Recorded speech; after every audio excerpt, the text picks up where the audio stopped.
Bonjour à toutes et tous, merci d'être avec nous pour ce nouvel épisode de La Grande Hache, l'émission d'histoire du média.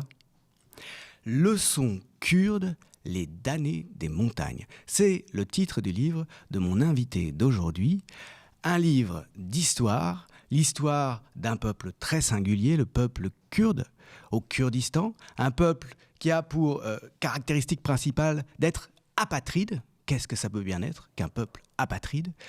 Ce caractère apatride du peuple kurde est le fruit d'une histoire qui est racontée dans ce livre. Et en même temps, cette histoire, elle sert de matériau, de base à son auteur pour tirer des leçons politiques pour le présent. Bonjour Azadi. Bonjour. Merci beaucoup d'être avec nous pour parler de cet ouvrage donc, qui est, je le répète, à la fois une étude historique et l'histoire d'une culture et en même temps donc un livre de combat pour le présent, Les damnés des montagnes. Ces Kurdes, qui sont-ils ? En quoi forment-ils ou ne forment-ils pas, au départ, un peuple, une nation ? Avant tout, merci pour l'invitation. C'est très agréable de pouvoir discuter avec vous de ce sujet-là. Et c'est vrai que mon livre est un livre d'histoire et aussi un livre d'analyse politique. En tant que militant, c'est important pour moi d'allier les deux. Et c'est sur cette question-là de qui sont les Kurdes, c'est d'ailleurs la première question, c'est la question que je pose dès le début de mon livre, qui sont les Kurdes ? Et c'est une question qui peut avoir différentes réponses. On peut avoir une réponse d'un point de vue démographique, on peut dire que les Kurdes sont 40 millions, répartis géographiquement entre la Turquie, l'Irak, l'Iran et la Syrie. Donc, 4 États. Entre 4 États, exactement. Mais eux n'en ont pas. Eux n'en ont pas, exactement. Donc, en termes de géographie, il y a des montagnes au Kurdistan, il y a les deux fleuves historiques de la région, le Tigre et l'Euphrate, qui prennent leur source dans ces montagnes.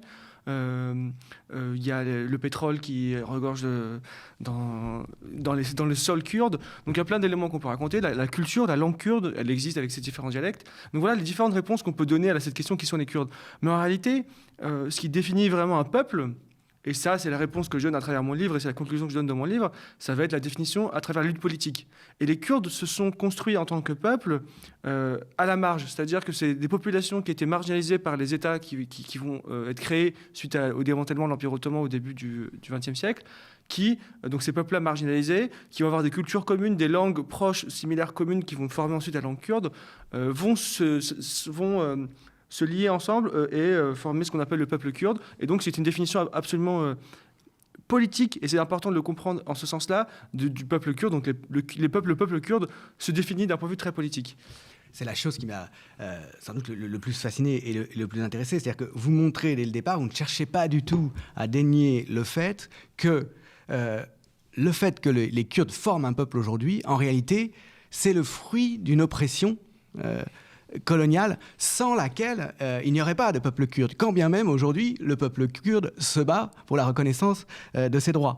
Et je reprends par exemple le paragraphe où vous indiquez qu'avant le XXe siècle, aucune identité nationale cohérente n'existait ni en Iran, ni en Turquie, ni en Irak, ni en Syrie, ni au Kurdistan.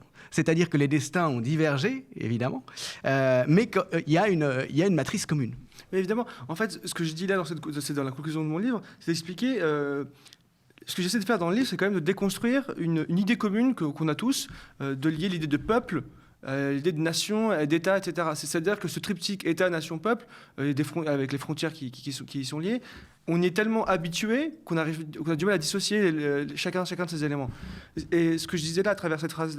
c'est de dire que l'identité nationale de ces territoires et de ces peuples s'est construite à travers la création de ces États aussi.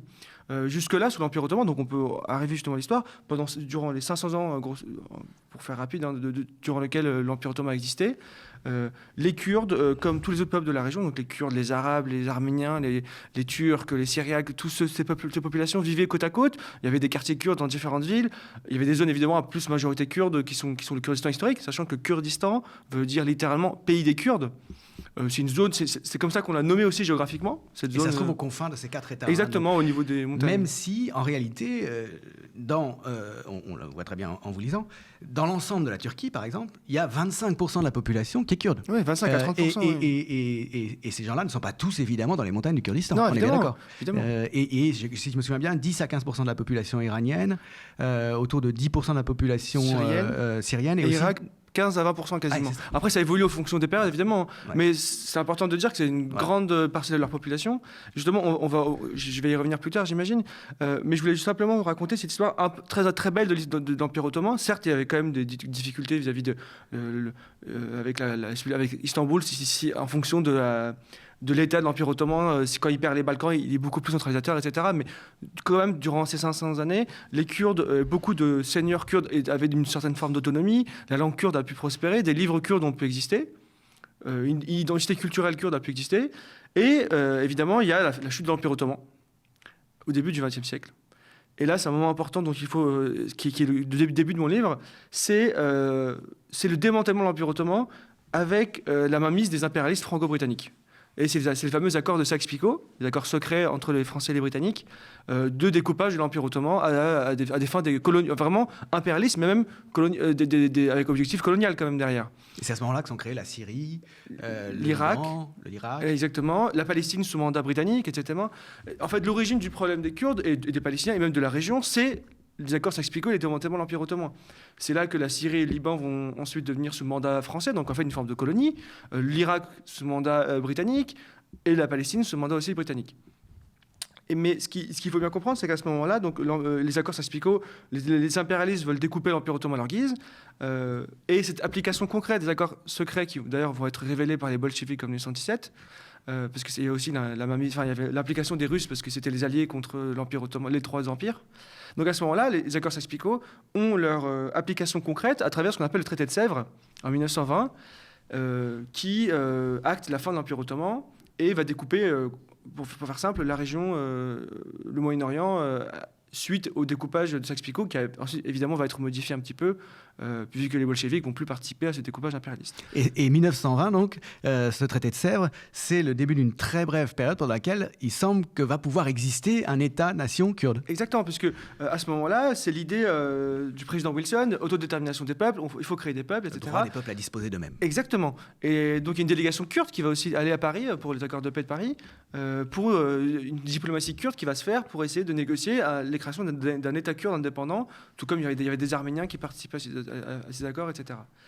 Donc j'en parle dans mon livre, il y a des cartes qui sont proposées par les diplomates kurdes, sauf qu'évidemment, la volonté impérialiste très virulente des Français et des Britanniques, notamment sur la question du pétrole, etc., va amener à la conclusion du traité de Sèvres, dans lequel il y a une promesse de création d'un État kurde indépendant, et il y a aussi parfois des cartes qui sont sorties, qui montraient un territoire kurde hypothétique, mais qui est vraiment 5 à 10% de ce que les Kurdes revendiquaient. C'est en gros une région autour de Diyarbakir, à même pas 100 km autour, alors que la région revendiquée, historique, est bien plus grande. Et donc, ce traité de Sèvres, comme vous l'avez bien dit, c'est le début d'une promesse d'un État kurde indépendant, mais une promesse qui ne va jamais être appliquée, puisque le traité de Sèvres ne va pas être appliqué. Il sera remplacé par le traité de Lausanne 3 ans plus tard, en 1923. Puisque entre-temps, il y a une guerre d'indépendance qu'on appelle la guerre d'indépendance turque. Je ne rentre pas dans le détail, mais c'est plein d'événements assez tristes d'ailleurs, puisqu'il y a un nettoyage ethnique qui est fait, puisqu'il y a des Grecs, des chrétiens qui habitaient en Turquie pendant des siècles et des siècles, et des musulmans qui habitaient en Grèce pendant des siècles et des siècles vont être... on va appeler ça des échanges de population, mais en fait, c'est concrètement un nettoyage ethnique. Donc il y a plein de difficultés. Je ne rentre pas dans tout ce détail-là, mais ce qui est important de comprendre, c'est que, donc, il y a, comme vous l'avez dit, cette promesse de création d'un État kurde indépendant, mais le traité de Lausanne, en 1923, va rendre caduque le traité de Sèvres. Et là, alors que dans le traité de Sèvres, on parlait de Kurdes et de Kurdistan, dans le traité de Lausanne, il n'y a aucune mention des Kurdes ni du Kurdistan. L'idée d'État kurde disparaît. Et c'est aussi la création de la Turquie à ce moment-là. 1923, création de la Turquie. Et c'est en fait, 1923, c'est la fin vraiment plus officielle de l'Empire ottoman, puisque ça commence avec les accords Sykes-Picot et jusqu'à 1923. Et il faut comprendre qu'à ce moment-là, c'est le début du découpage du peuple kurde et du Kurdistan en 4 États. La Turquie, l'Iran, l'Irak et la Syrie. C'est à ce moment-là. Et il faut bien comprendre que ce découpage est profondément, premièrement, colonial, avec l'ingérence franco-britannique. Pour ceux et ceux qui pourraient en douter, il suffit d'aller voir une carte du monde, aller voir la frontière entre la Syrie et l'Irak, c'est une ligne droite. C'est une ligne droite, les mêmes lignes droites qu'on retrouve en Afrique suite à la conférence de Berlin à la fin du 19e siècle. Ou entre les États des États-Unis. Exactement. C'est des lignes droites. Ça n'a aucune réalité sur le terrain, mais c'est comme ça. Il n'y a pas de réalité culturelle derrière. Évidemment, ça. évidemment. Et donc à ce moment-là, va se mettre en place une situation coloniale pour les Kurdes et le Kurdistan. Et le premier État qui va vraiment mettre en place cette situation coloniale, ça va être la Turquie, puisque c'est le premier qui va être créé de manière indépendante, puisque à ce moment-là, la Syrie et l'Irak sont sous mandat français et britannique, et l'Iran, à ce moment-là, n'a pas une si grande indépendance, même si le Shah, à ce moment-là, le Shah d'Iran, est quand même c'est quasiment une néocolonie britannique à ce moment-là déjà, qui ensuite va passer aux mains des Américains après la Seconde Guerre mondiale. Bon. Toujours est-il que la Turquie, donc à ce moment-là, qui va naître en 1923, là on a fêté ses 100 ans il y a 2 ans, et bien à ce moment-là, la Turquie de Mustafa Kemal Atatürk va créer une Turquie, un État sur le modèle occidental, donc État-nation. C'est-à-dire, qui dit État-nation, c'est un peuple, une langue, un drapeau, et donc ce sera la dominance du peuple turc sur tout le reste des populations, aussi bien arméniennes que kurdes, etc. Et à ce moment-là, alors même que pendant 500 ans, même encore avant l'arrivée même des peuples turcs, qui sont d'ailleurs originaires des steppes de Mongolie, hein, avant même ça, le Kurde et le Kurdistan existaient et étaient nommés dans les documents officiels de différents empires qui existaient là, même avant l'Empire ottoman. On a des traces, j'en parle dans mon livre au tout début, on a des traces qui montrent bien, il y a plus de 1000 ans maintenant, où on appelait le peuple kurde. Et bien là, du jour au lendemain, en 1923, la Turquie interdit et fait disparaître les mots Kurde et Kurdistan. Les Kurdes n'existent plus, on appelle ça des Turcs des montagnes, et le Kurdistan n'existe plus, on appelle ça le sud-est de l'Anatolie. Voilà. Donc du jour au lendemain, comme les mots disparaissent, les peuples aussi sont voués, notamment dans l'idée de l'État turc et de Mustafa Kemal, à disparaître. C'est vraiment une belle illustration de l'opposition entre ces deux logiques politiques, la logique des empires, donc qui ne sont pas centralisés et qui ne voient pas d'inconvénient à la diversité des populations, même s'ils peuvent être oppressifs aussi, et d'un autre côté, la logique de l'État-nation qui passe par l'assimilation, quoi. Exactement. Et c'est ça, il faut bien comprendre que le processus à travers lequel les Kurdes ont été colonisés, c'est un processus typique du capitalisme occidental et même du capitalisme tout court. C'est-à-dire que ce que j'explique dans mon livre, j'ai cette phrase qui dit que les Kurdes sont à la fois les Bretons et les Algériens pour les Français. J'explique simplement. Il faut comprendre que ce que les Kurdes ont vécu au début du XXe siècle et ce qu'ils vivent encore aujourd'hui, c'est ce qu'a vécu la France comme évolution durant la seconde moitié du XIXe siècle. Ce capitalisme naissant en France va imposer à la fois une expansion coloniale vers l'extérieur, donc c'est la colonisation de l'Algérie en 1830, et ensuite même le second empire colonial durant le Second Empire, et même durant la Troisième République. Vers l'Indochine aussi, exactement. Jusqu'en Polynésie. Voilà, ça c'est les besoins du capitalisme primitif, d'accumulation primitive du capital, et à la fois, en même temps, c'est la Troisième République et même le Second Empire qui va forcer les populations de France, les Auvergnats, les Bretons, les Basques, toutes les populations qui d'ailleurs en grande majorité ne parlaient pas le français, avec cette école gratuite et obligatoire, à les obliger à parler français, à les mater à l'école pour en faire des bons petits Français, des bons petits prolétaires, à exploiter dans les chemins de fer, l'industrie, dans les usines. Qui pourront être mobilisés aussi sous les drapeaux. Exactement. Pour la guerre. Alors, et justement, là on arrive à ce que vous disiez tout à l'heure. Maintenant, arrivons à ces 4 États. Donc, ces 4 États qui sont créés, la Turquie, l'Iran, l'Irak et la Syrie, en 1923, enfin, suite à la fin de l'Empire ottoman, ils ont cette problématique d'avoir au sein de leur État une population kurde au moins à 10, 15, 20% de la population locale, donc une grande partie comme de leur population. Et en plus, un autre problème, c'est que cette population est concentrée à la frontière avec les autres États. Sachant que ces frontières-là, ils le savent, ne sont pas légitimes, vu qu'elles ont été produites par l'impérialisme franco-britannique, il faut les rendre légitimes. Et c'est là que tout ce que je viens de dire va se mélanger, c'est-à-dire que ces États qui vont aussi rentrer dans le giron capitaliste, donc faire à la fois l'accumulation primitive, aussi créer des prolétaires à exploiter, et en plus ils ont cette problématique où ils ont une partie de la population qui est transfrontalière en fait, c'est-à-dire qu'il y a des Kurdes des deux côtés, de chaque côté de la frontière, qui rendent ces frontières pour eux instables, et à raison, puisqu'elles ne sont pas légitimes. Et bien justement, pour répondre à ces 3 problématiques, ils vont faire à la fois une colonisation intérieure, donc c'est-à-dire ils vont coloniser les Kurdes, et quand je dis coloniser, ça veut dire créer un rapport colonial, c'est-à-dire que le peuple kurde, les Kurdes vont être infériorisés, leur existence va être niée au sein de ces 4 États. En Turquie, comme je l'ai dit, la langue kurde va être interdite, l'existence même du peuple kurde va pas être reconnue. En Irak et en Syrie, par exemple, il va y avoir des projets de ce qu'on appelle la ceinture arabe, c'est-à-dire qu'ils vont déporter des Kurdes qui sont au nord de leur frontière, c'est-à-dire à la frontière avec la Turquie. Ils vont les déporter dans les régions arabes et mettre des Arabes à la place pour ne plus avoir de continuité territoriale entre les Kurdes de chaque côté des frontières. Et là, j'arrive à un point essentiel, c'est que la colonisation du peuple kurde Là, je l'ai justifié en termes de logique impériale capitaliste. Maintenant, il faut comprendre que dans les faits, ça a deux spécificités. Et vous l'avez dit, vous avez dit une des deux spécificités, pardon. C'est l'assimilation. Et là, on comprend parce qu'il y a quand même 15-20% de la population du pays, donc de la Turquie, l'Iran, l'Irak et la Syrie, qui sont kurdes. Donc on a besoin de cette main-d'œuvre. Il faut l'assimiler pour en faire des prolétaires, tout comme c'était le cas pour les Auvergnats, les Bretons, les Basques pour la France. Mais en même temps, pour faire cette assimilation, on va faire des déportations. C'est-à-dire qu'il y a énormément, j'en parle beaucoup dans mon livre, mais constamment, des villages, des zones kurdes, des populations kurdes vont être déportées des régions kurdes pour être mis, par exemple, dans le cas de la Turquie, au niveau de l'Anatolie, donc près d'Ankara, au centre de la Turquie, où il y a beaucoup moins de Kurdes, quasi pas. Ils vont être mis en infériorité par rapport à la majorité turque, sachant qu'en plus, ils ne peuvent pas parler la langue maternelle, et dès qu'ils la parlent, ils sont réprimés.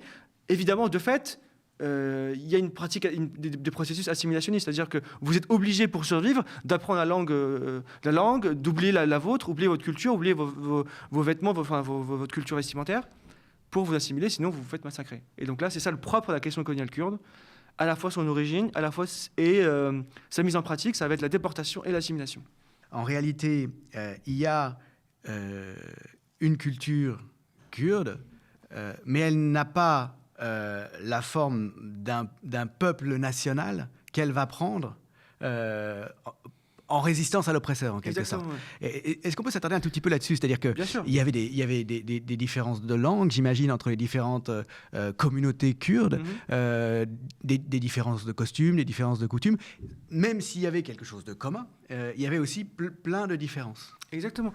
Et d'ailleurs, cette diversité, elle est essentielle pour nous autres Kurdes, encore aujourd'hui. C'est-à-dire que contrairement à d'autres populations qui ont vécu une unification, une uniformisation en raison du fait qu'ils étaient soumis à un État central qui les a uniformisés, comme c'est le cas en France, comme je l'ai expliqué, et même en Turquie d'ailleurs, c'était aussi le cas en Turquie quand la Turquie va naître, ils vont imposer l'alphabet latin pour la langue turque, ce qui est imposer le costume occidental, interdire le voile pour les fonctionnaires, c'est pour dire à quel point ils ont essayé c'est la logique laïque d'Atatürk. Oui, et même c'est aussi une logique d'uniformisation, c'est-à-dire que en fait, les sociétés nationales telles qu'on les comprend et qu'on connaît aujourd'hui sont des sociétés qui ont été uniformisées. On a perdu cette forme de diversité. Et les Kurdes n'ont pas vécu ça, parce qu'ils n'ont pas eu d'État qui a pu faire cette pratique-là, mais justement, comme vous l'avez bien dit, c'est que le nationalisme kurde, c'est l'idée d'idée nation kurde, va émerger en réponse à la question d'oppression qu'ils vont vivre. Ça émerge déjà un petit peu durant la seconde moitié du 19e siècle, parce que là, l'Empire ottoman est vraiment décadent, il perd les Balkans, il est de plus en plus centralisateur, donc les seigneurs locaux, mais c'est vraiment des prémices, c'est des questions de tribal un petit peu, c'est des tribus kurdes qui vont se révolter contre le pouvoir central sans forcément d'unification à travers toutes les classes, toutes les parties de la population kurde. Et là, dans mon livre, ce que j'explique, c'est que justement, on a cette transition entre des révoltes tribales et des révoltes, un mouvement national kurde qui va se construire en raison et face à l'oppression proprement coloniale qui va naître suite au démantèlement de l'Empire ottoman. Et c'est ce que j'explique, c'est-à-dire qu'entre 1923 jusqu'à, disons, 1940, en Turquie, il y a différentes révoltes qui vont avoir lieu kurdes contre le pouvoir central, contre Ankara, en raison évidemment de tout ce que je viens de dire, de l'interdiction. Qui dit interdiction dit aussi répression féroce, qui va jusqu'au génocide. Parce que c'est quand même le propre des questions du rapport colonial de nier l'existence de l'autre à tel point qu'on va jusqu'au génocide. Justement, c'est durant toutes ces périodes-là, il y a eu beaucoup de révoltes tribales au début, mais il y a quand même une montée d'une jeunesse kurde, une intelligentsia kurde, déjà aussi très imprégnée des idées marxistes, notamment en raison de l'aide tutélaire de l'URSS, et aussi parce que, comme on l'a bien vu dans l'histoire, les idées marxistes ont beaucoup influencé les mouvements de décolonisation. C'est aussi le cas pour les Kurdes. Et donc justement, c'est cette période-là, jusqu'aux années 50-60, en fait, où on passe des révoltes tribales à des révoltes d'union nationale kurde, d'un mouvement politique national kurde, et c'est là qu'aussi naît le nationalisme kurde, avec ses différentes variétés, bien évidemment, mais comme vous l'avez bien dit, c'est quand même... La lutte politique qui va lier des populations qu'on nomme les populations kurdes. Et c'est vraiment important de le reconnaître et d'y réfléchir, parce que souvent, les oppresseurs opposent à ceux qu'ils oppressent le fait qu'en réalité, ils n'avaient pas d'identité nationale avant d'être opprimés. Et c'est pas complètement faux. En tout cas, ils n'avaient pas une identité nationale en ces termes-là. Exactement. Et ils ont été obligés de la reprendre à leur compte. pour résister. Et ça, c'est une complication, c'est difficile quand même, parce qu'on est obligé de jouer avec les termes de l'oppresseur. Et ça, c'est ce que tous les peuples du monde ont vécu à cause de la colonisation des puissances occidentales. C'est qu'il y avait d'autres formes de vie qui existaient, d'autres formes de cohésion, et ils ont imposé leur modèle. Et même en résistance à leur modèle, on est obligé de jouer avec la question d'autodétermination des peuples, etc. Il y a quelque chose d'irréversible là-dedans. Oui, ce qui ne veut pas dire accepter l'oppression. Vous avez raison, c'est triste, parce que c'est ce que j'explique dans mon livre. C'est et d'ailleurs, écrire un livre, c'est aussi, ça a aussi un effet sur l'auteur. C'est-à-dire que moi, en écrivant ce livre, moi qui suis kurde et qui ai grandi kurde et qui suis militant kurde depuis des années, j'ai aussi beaucoup appris et je me suis rendu compte, en faisant des parallèles avec d'autres situations, c'est que cette diversité qu'on a les Kurdes, j'y tiens énormément parce que je sais que dans le futur, si on a une forme d'autonomie et d'indépendance, c'est aussi, on tend aussi à une uniformisation de toutes les populations. Et c'est très triste parce que nous, on tient cette diversité, mais on sait qu'elle tend à disparaître aussi, parce que c'est, comme vous le dites, c'est aussi un mouvement, j'allais dire mouvement de l'histoire, mais en même temps, c'est un mouvement de l'histoire, on peut toujours résister, mais la puissance de l'uniformisation du modèle occidental, de la modernité capitaliste, est telle que c'est très difficile d'y résister. Voilà. C'est-à-dire que le cas des Kurdes, mais bon, il y a sans doute, je pense aux Basques par exemple aussi, comme type d'État sans de nation sans État, si on veut peut-être, ou de peuple au départ sans nation ni État même. Ça oblige à réfléchir sur ce que peut être une structure politique et une identité politique qui soit différente justement du modèle que l'Occident a exporté partout de l'État-nation. Vous voulez que je peux en parler, ça justement dans mon livre, c'est un sujet essentiel. Les Kurdes ont été confrontés à cette question-là. C'est-à-dire que, comme tout mouvement de libération nationale, face à une puissance coloniale, les Kurdes vont vouloir un État kurde indépendant. Tout comme c'était le cas pour les FLN en Algérie, tout c'était le cas au Vietnam, comme le Congo, comme tous les peuples colonisés. Ce qui est évidemment légitime. Sauf que nous, les Kurdes, durant notre lutte de libération, il y a eu plusieurs fronts dans les 4 pays différents. J'en parle dans le livre, je ne rentre pas dans le détail maintenant. Mais ce qu'il faut bien comprendre, c'est qu'il y a une difficulté essentielle pour les Kurdes. C'est que nous, on ne peut pas juste avoir l'indépendance. Nous, il faut qu'on ait l'indépendance, unification. C'est-à-dire que si une des 4 parties du Kurdistan, disons le Kurdistan syrien ou même irakien, devenait indépendant, les 3 autres pays bombarderaient, massacreraient cette indépendance. Et puis même, nous, pour avoir ce serait une menace pour eux. Évidemment. L'idée que cette partie-là va être appelée à s'étendre et à récupérer. Évidemment. C'est pour ça que c'est très compliqué. C'est des États, des souverains, quoi, des États souverains. Exactement. Et c'est très compliqué. Donc c'est pour ça que je dis souvent que c'est la problématique de indépendance, unification. C'est très compliqué. Et de manière générale, les mouvements de libération nationale kurde, tous les partis kurdes qui ont lutté pour leur indépendance ou même pour leur libération, ont été confrontés à la puissance quand même des États contre lesquels ils combattaient. Il faut savoir que la Turquie et l'Iran, c'est quand même 2 puissances historiques de la région. L'Irak, sous Saddam Hussein, c'était un pays extrêmement fort. Et même la Syrie, sous la dynastie des 2 Assad, c'était aussi des pays très forts de la région. Vraiment extrêmement puissants. Donc on est confronté à ces puissances-là.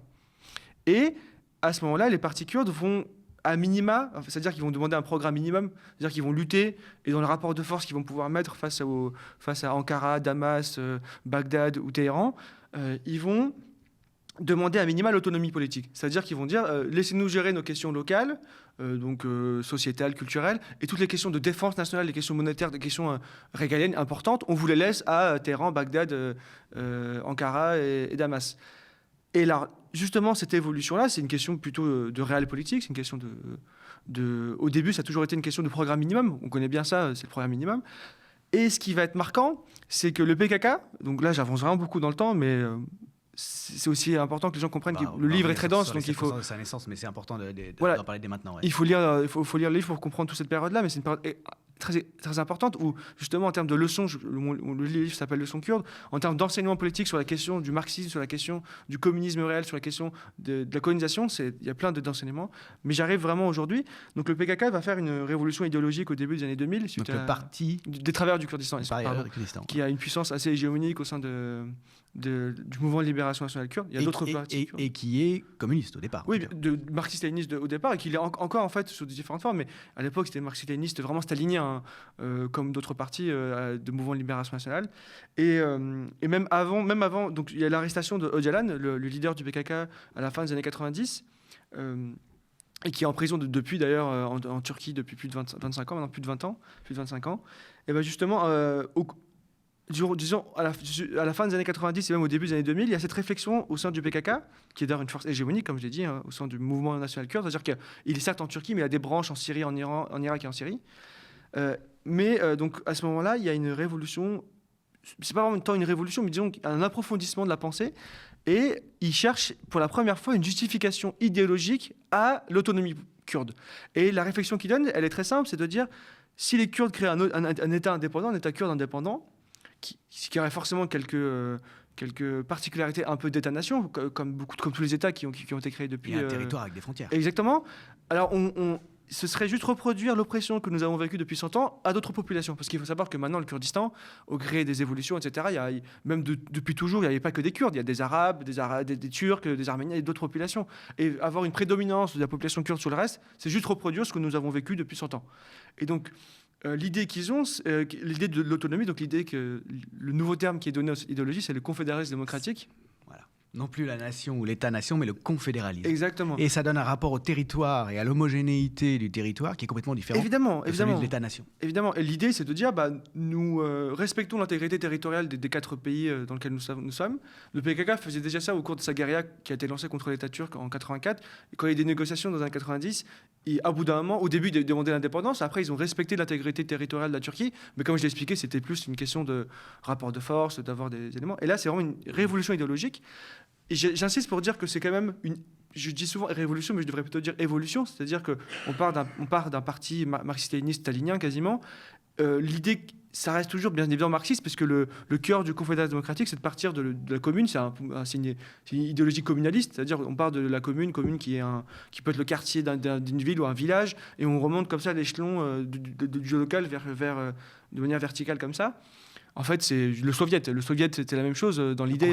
Le Conseil, ça revient même. L'organisation communautaire évidemment. De délibération et d'autogouvernement. C'est la commune de Paris. Enfin, ça reste l'idée marxiste vraiment historique, je veux dire. L'ajout qui va être fait, en plus quand même, il y a la pertinence des questions marxistes. Enfin, ça reste toujours évidemment pertinent. C'est cette critique très virulente de l'État-nation qui va être faite au sein du confédéralisme démocratique. C'est ce que vous disiez très bien avec la question de l'homogénéisation des sociétés, que dénonce justement le PKK et à travers le confédéralisme démocratique. Et donc concrètement, l'idée c'est de vraiment créer des autonomies locales multiethniques, c'est-à-dire les populations restent là où elles sont, on ne change pas les frontières, mais on vit en communauté comme on l'a vécu bien avant l'arrivée des puissances occidentales dans la région. Et cette idée de confédéralisme démocratique a d'ailleurs été expérimentée et encore expérimentée depuis plus de 15 ans maintenant dans ce qu'on appelle le Rojava, donc plutôt, on appelle au jeu plutôt l'ANS, donc AANS, Autorité autonome du nord-est de la Syrie, donc qui est le nord-nord-est de la Syrie. Que beaucoup de gens d'ailleurs ont entendu parler, notamment j'imagine à travers Kobané, la lutte de Kobané contre même la lutte des Kurdes contre Daesh, etc. Mais cette entité-là du Rojava, donc c'est une entité où il y a beaucoup de Kurdes et d'Arabes. C'est en gros une alliance kurdo-arabe pour faire très simple. Il y a d'autres populations et il y a l'idée de confédération démocratique qui est mise en application et qui donne vraiment des bons résultats. C'est-à-dire qu'on a quand même des populations qui étaient antagonistes depuis plus de 100 ans en Syrie, c'est-à-dire que sous Assad père et fils, le racisme anti-kurde était extrêmement virulent. Les populations arabes étaient quand même connues, très anti-kurdes parce qu'il est nommé comme étant des séparatistes. L'idée de séparatisme, c'est vraiment et en faire un ennemi intérieur, vous voyez.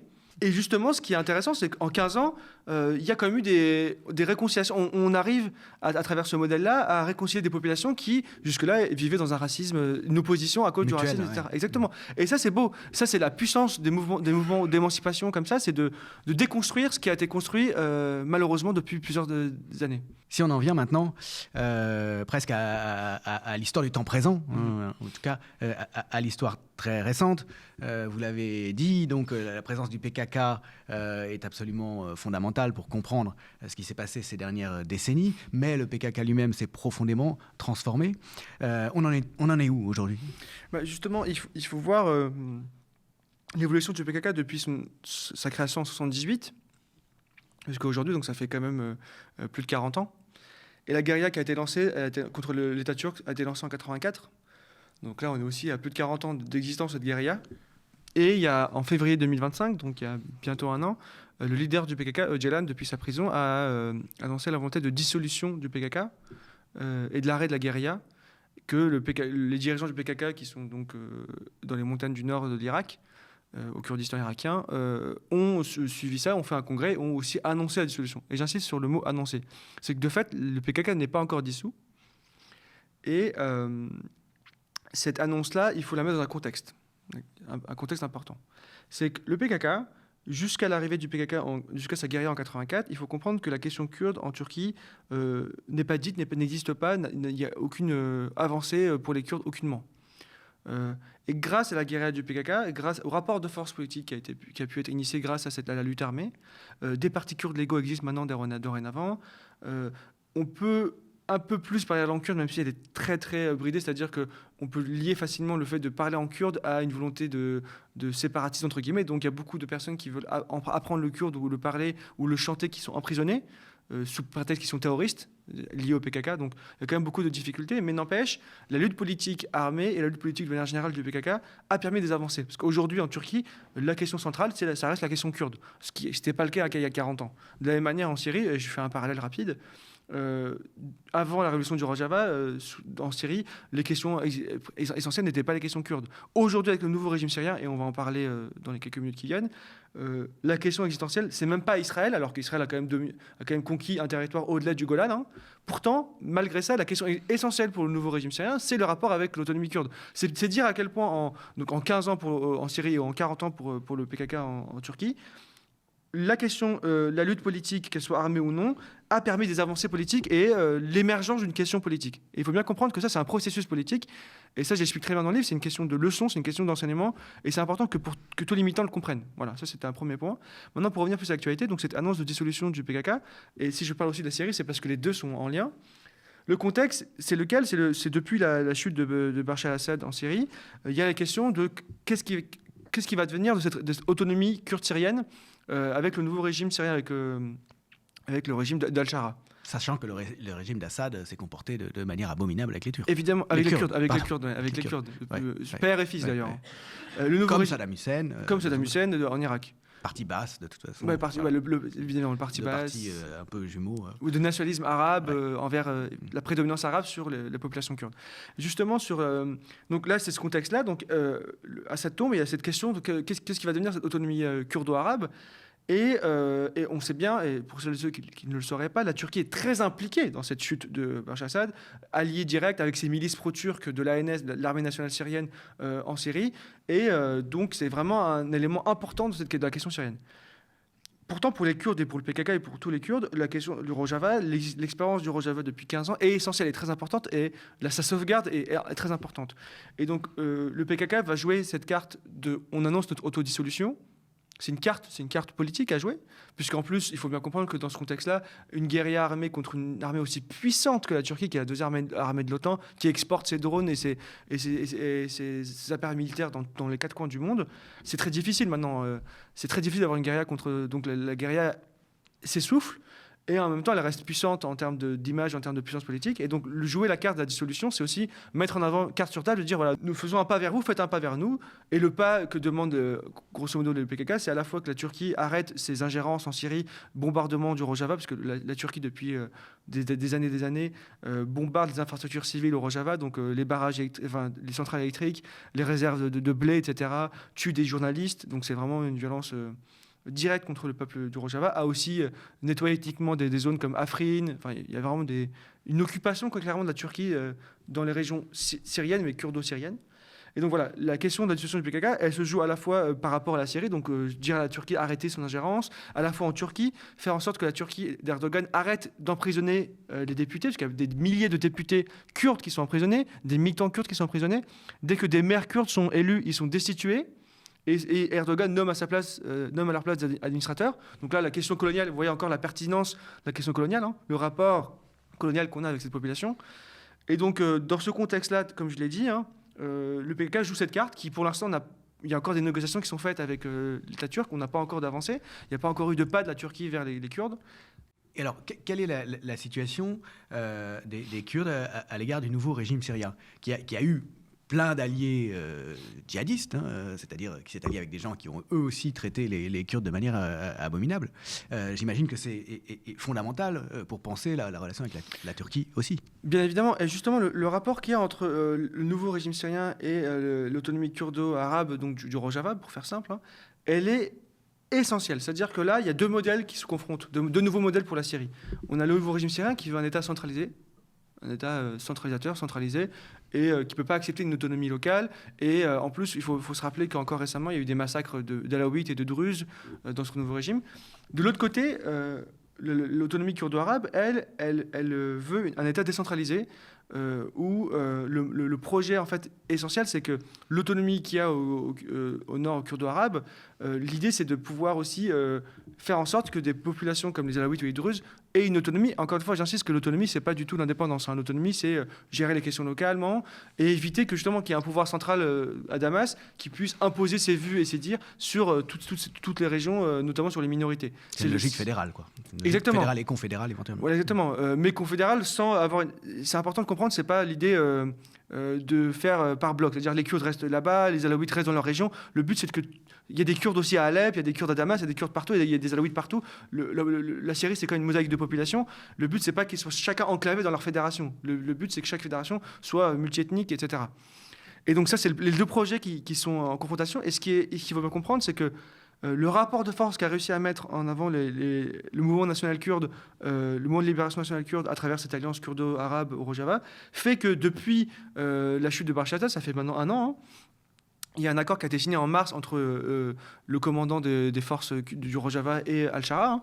Et encore, il y a des négociations parce qu'elles doivent découler sur un résultat à la fin de l'année 2025. Donc là, on est dans les dernières semaines de négociations. Et le fait que ça n'a pas encore abouti prouve quand même qu'il y a un rapport de force quasi équilibré. C'est-à-dire que sinon, l'un aurait dominé sur l'autre. Et ça prouve aussi la puissance du mouvement politique kurde dans le rapport de force qu'ils ont réussi à mettre avec le nouveau régime syrien pour essayer de faire tomber la nouvelle Syrie vers une Syrie plus décentralisée, puisqu'en fait, une Syrie centralisée, c'est Assad, la continuité d'Assad, finalement. Donc voilà la question essentielle. Je pense que là, le constat, je ne peux pas en dire plus encore, sinon il faudra rentrer dans le détail, il faudra avoir les dernières informations sur la Syrie. Sur la Turquie, j'ai aussi fait un constat. Maintenant, je pense qu'il est important de parler des deux autres régions. Rapidement, parce que c'est moins touffu, c'est moins, disons, il y a beaucoup moins d'éléments politiques aussi puissants et récents, importants que dans les autres régions. Côté Iran et Irak, donc. Voilà. Et côté Iran, il faut faire un constat simple, c'est que le blocus qui est mis sur l'Iran depuis plus de 40 ans impacte directement et premièrement les Kurdes et toutes les populations précaires d'Iran. C'est très simple, puisque une fois que vous mettez un blocus sur un État comme l'Iran, toutes les richesses qu'il peut développer, il va les centraliser sur Téhéran, sur les zones importantes, et encore plus délaisser des régions qui étaient déjà délaissées à des fins d'oppression, que ce soit à la fois les Kurdes, mais aussi les Baloutches, qui sont une population de l'autre côté de l'Iran, c'est-à-dire à l'extrême est, près du Pakistan et de l'Afghanistan. Et donc les Kurdes vivent une situation très précaire qui est empirée en plus par le blocus. Ils subissent aussi une forme de répression très violente de la part du nouveau, il est plus très nouveau, mais de la part de Téhéran, du régime iranien depuis la révolution islamique de 79, où les forces politiques kurdes ont été en révolte au tout début contre l'Iran et sont encore en révolte de manière sporadique, mais de manière beaucoup moins violente. Mais quand même, les dernières manifestations qui ont eu lieu, des révoltes qui ont eu lieu en 2017, 2019, même en 2022, avec la mort de Gina Amini, qui a lancé le mouvement Femmes, Vie, Liberté, Jihan Azadi, c'est de manière générale, dans toutes les révoltes, le Kurdistan est soit l'origine, ou un centre important de révolte contre le régime iranien. Mais n'empêche, la question malheureusement essentielle pour les Kurdes iraniens, ça reste le blocus économique qui les rend dans une situation extrêmement précaire. Et la confrontation avec le régime iranien, qui reste un régime oppressif envers les Kurdes. Voilà pour l'Iran. Maintenant, pour l'Irak, c'est un peu plus intéressant. On a une autonomie kurde irakienne depuis plus de 20 ans maintenant, mais qui est ce que Frantz Fanon déjà appelait dans Les Derniers de la Terre une fausse autonomie qui est aux mains d'une bourgeoisie comprador, c'est-à-dire une bourgeoisie kurde. Comprador, exactement. Bourgeoisie kurde qui est... Comment ? Qu'est-ce que ça veut dire ? Une bourgeoisie kurde qui est encore sous domination de l'ex-puissance dominatrice. D'accord. Donc là, en question, la Turquie et l'Iran. C'est vraiment une région qui est dominante, qui est encore sous... Par exemple, ils ne vivent que par l'exportation du pétrole kurde irakien. D'accord. Et ça peut se faire qu'à travers la Turquie ou à travers l'Iran. Donc il y a quand même une dépendance économique importante et donc une dépendance politique. Et malheureusement, le Kurdistan irakien est dominé par deux familles principales, les Barzani et les Talabani, qui sont extrêmement corrompus. On imagine bien l'idée vraiment de bourgeoisie comprador. Et si j'insiste un peu là-dessus, c'est pour donner si je peux me permettre, une dernière leçon politique. Et le livre est intitulé « Leçons kurdes », mais aussi « Les damnés des montagnes », en écho aux damnés de la terre de Frantz Fanon. Et Frantz Fanon, déjà à l'époque, dans les derniers de la Terre, il expliquait, il prévoyait déjà deux possibilités pour les peuples colonisés, deux voies de libération possibles. Il leur disait, soit vous allez avoir une libération sous domination d'une bourgeoisie comprador, donc ça va être une néocolonie, en fait, la France-Afrique, pour faire simple, hein, c'est clairement le cas de la France-Afrique, ou vous allez vouloir, donc c'est le cas aussi du Kurdistan irakien, c'est-à-dire, dans notre cas, ou vous allez avoir un modèle différent, novateur, mais auquel cas vous allez vous faire réprimer, attaquer de toutes parts. C'est le Kurdistan syrien, qui est attaqué notamment par la Turquie, par Daesh et par diverses forces. Et ce qui est intéressant, je trouve, c'est ce que Frantz Fanon dit, nous les Kurdes on a expérimenté dans les deux cas, et encore actuellement, le Kurdistan irakien et le Kurdistan syrien sont deux voies de libération différentes, une avec une idée plus socialiste, nouvelle. Je finis mon livre en disant que Frantz Fanon faisait un appel à la fin de son livre dans les derniers de la Terre, en disant il faut sortir du modèle européen, il faut proposer quelque chose de nouveau pour le monde, finalement, pour la population. Et je trouve que le Kurdistan syrien et le Confédérat démocratique, c'est une magnifique leçon politique qui est issue, en fait, c'est le fruit de plus de 100 ans de lutte du peuple kurde, d'évolution politique, de pensée, d'idéologie. Et il y a aussi l'autre possibilité, le Kurdistan irakien, qui, en fait, ils veulent faire un nouveau Dubaï, un Dubaï bis. Enfin, c'est vraiment l'opposé, deux opposés. Merci beaucoup, Azadi, d'être venu parler. On pourrait en parler beaucoup plus longuement de l'histoire et de l'actualité, les deux étant évidemment indissociables, des Kurdes, dans ce livre dont le sous-titre, vous le rappeliez, rappelait Frantz Fanon, hein, Leçons kurdes, les damnés des montagnes. Merci beaucoup pour l'invitation. Merci. Et merci beaucoup à toutes et tous d'avoir suivi cet épisode de La Grande Hache, l'émission d'histoire du média. Je vous rappelle que vous pouvez retrouver la page de La Grande Hache sur Facebook et le groupe de discussion La Grande Hache, histoire et idées. Rendez-vous sur le site internet du média, lemediatv.fr, pour faire des dons. Et n'oubliez pas, bien sûr, que vos abonnements comme sociaux du média sont toujours nécessaires. À bientôt sur le média.